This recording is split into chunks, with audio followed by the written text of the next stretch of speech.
Now, next topic is combination of capacitors. Capacitors को कैसे हम कंबाइन करते हैं या ग्रुपिंग ऑफ कैपेसिटर, दोनों का मतलब सेम है। अब कैपेसिटर्स को आपस में कैसे जोड़ते हैं अलग अलग ऑब्जेक्ट के लिए, जब कैपेसिटर्स जो अवेलेबल हैं उनको जोड़कर हम नई कैपेसिटी का कैपेसिटर कैसे बनाते हैं। तो there are two combinations, series combination and parallel. तो at first we discuss series combination of capacitor. जब कैपेसिटर्स को सीरीज में जोड़ा जाता है तो कैसे हम जोड़ते हैं और इक्विवेलेंट कैपेसिटी कितनी आएगी, कैसे पता लगेगा। यहाँ देखिए, ये तीन कैपेसिटर है जिनकी कैपेसिटी है C1, C2, C3। Let us suppose there are three capacitors of capacity C1, C2 and C3.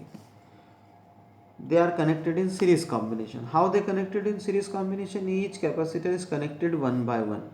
एक के बाद एक जोड़ दिए तो दैट इज सीरीज कॉम्बिनेशन। ठीक है, and let us suppose the potential applied to the combination is V.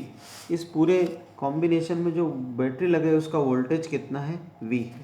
ठीक है, अब यहाँ पर मान लीजिए कि बैटरी से जो चार्ज आता है वो क्यों आता है। Let us suppose the charge from the battery is Q, then same charge will flow through all capacitor. देखिए यहाँ से Q आया तो ये प्लस, ये माइनस, फिर प्लस, यहाँ चला गया, फिर माइनस एंड सो ऑन।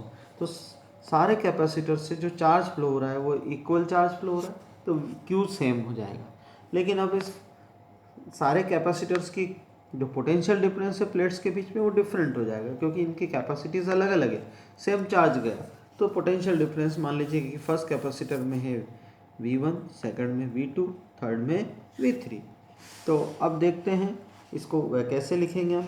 वही जो अभी बताया कि तीन कैपेसिटर हैं सीरीज़ में जोड़े हैं, क्यू चार्ज दिया हमने। Late us suppose three capacitors of capacities C1, C2, C3 connected in series combination, and the potential applied to the combination is V, and it is clear that same charge will flow through all capacitor. Let us suppose the potential difference between the plates across the capacitors are V1, V2 and V3 respectively.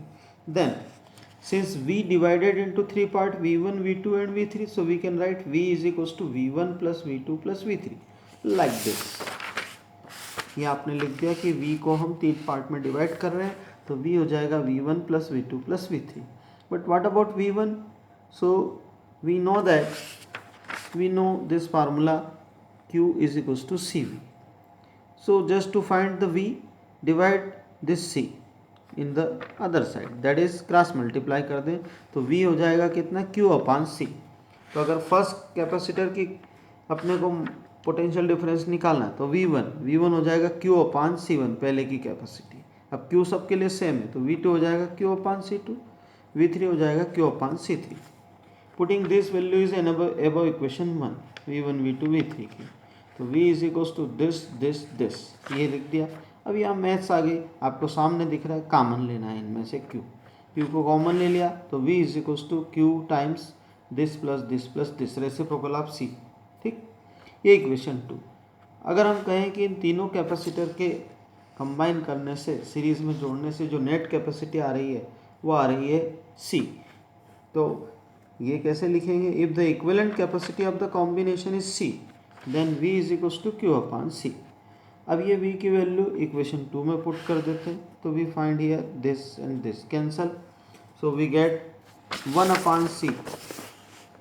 1 upon C is equals to 1 upon C1 plus 1 upon C2 plus 1 upon C. तो what does this mean? अगर तीन capacitor parallel series में connected है तो reciprocal of equivalent capacity is equals to sum of reciprocal of individual capacity. ये हो गया. अगर ये n कैपेसिटर हो, तीन की जगह C1 C2 Cn हो, तो ये फार्मूले को n तक एक्सटेंड कर देंगे. अगर सारे कैपेसिटर्स इक्वल कैपेसिटी के हो तो 1 अपॉन CS मतलब equivalent is equals to 1 upon C n times करेंगे तो n upon C, that is CS is equals to C by n. Equivalent capacitance जब इक्वल कैपेसिटी के n कैपेसिटर हो तो एक कैपेसिटी डिवाइडेड बाय n. ठीक, that's all. ये हो गया हमारा series combination. Similarly parallel combination of capacitor कैसे काम करता है, तो let us suppose there are three capacitors again C1, C2 and C3. When we want to connect this capacitor in parallel combination, so first plate of all the capacitor is connected to one common point A and the second plate of all is connected to another common point B. Then this combination is called parallel combination. Now Let us suppose the potential difference applied to the combination is V like this, and let the charge from the battery or source is Q. Then at point A, this charge Q divides into three charge Q1, Q2 and Q3. Q1 through C1, Q2 C2, Q3 through C3. That's all. ठीक है. अब यहाँ पर क्या हो रहा है, अलग अलग कैपेसिटर से जो चार्ज फ्लो हो रहा है वो अलग अलग हो रहा है. तीनों से C1, C2, C3 से Q1, Q2, Q3 charge flow हो रहा है. ठीक है. अब दूसरी एक इम्पॉर्टेंट पॉइंट कि V potential difference among all the plates of capacitors will same. क्यों? क्योंकि तीनों कैपेसिटर की फर्स्ट प्लेट ए पॉइंट पे, सेकंड प्लेट बी पॉइंट पे, तो जो ए और बी के बीच में पोटेंशियल डिफरेंस है दैट इज़ वी, वही पोटेंशियल डिफरेंस सारी कैपेसिटर की प्लेट्स के बीच में होगा. यानी कि यहाँ पर पोटेंशियल डिफरेंस सेम रहेगा, चार्ज डिवाइड हो रहा है. तो हम लिख सकते हैं कि Q is equals to Q1 plus Q2 plus Q3. Now we know that Q is equals to what, CV. First capacitor के लिए लिखेंगे तो Q1 is equals to C1V क्योंकि V सेम है, Q2 C2V, Q3 C3. Putting this value in equation 1 ये रख दी. तो Q is equals to this this this. Again यहाँ दिख रहा है V कॉमन ले लें तो ये हो जाएगा Q is equals to this plus this into V. ये सेकंड इक्वेशन. अगर इक्विवेलेंट कैपेसिटी कॉम्बिनेशन की C कहें तो हम लिख सकते हैं कि Q is equals to CV. ये वैल्यू को यहाँ पुट कर दिया, यानी तीनों को मिलाकर अगर अपन ने एक कैपेसिटर बनाया और उसकी कैपेसिटी C है तो Q को CV लिख सकते हैं. ये वैल्यू को इक्वेशन 2 में पुट कर ये वैल्यू को इक्वेशन 2 में पुट करते ही हमें पता लगता है कि ये CV रखा जब यहाँ पे Q के प्लेस पे तो V will cancel and we get C is equals to C1 plus C2 plus C3. So thus in parallel combination equivalent capacity is equals to sum of individual capacity of individual capacitors. That's all. अब यहाँ पर भी कई case हो सकते हैं जैसे last example में थे, लास्ट डेरिवेशन में. केस फर्स्ट, अगर n कैपेसिटर्स हो तो C is equals to C1 C2 plus CN. n capacitors equal capacity के हों तो C is equals to C plus C plus C plus C n times CP मतलब equivalent in parallel. तो ये हो जाएगा CP is equals to n into C. That's all. ये है हमारे दो कॉम्बिनेशन ऑफ कैपेसिटर जो इम्पोर्टेंट है. ये टॉपिक फिनिश, और ये फर्स्ट यूनिट हमारी यहाँ पर फिनिश हो चुकी है.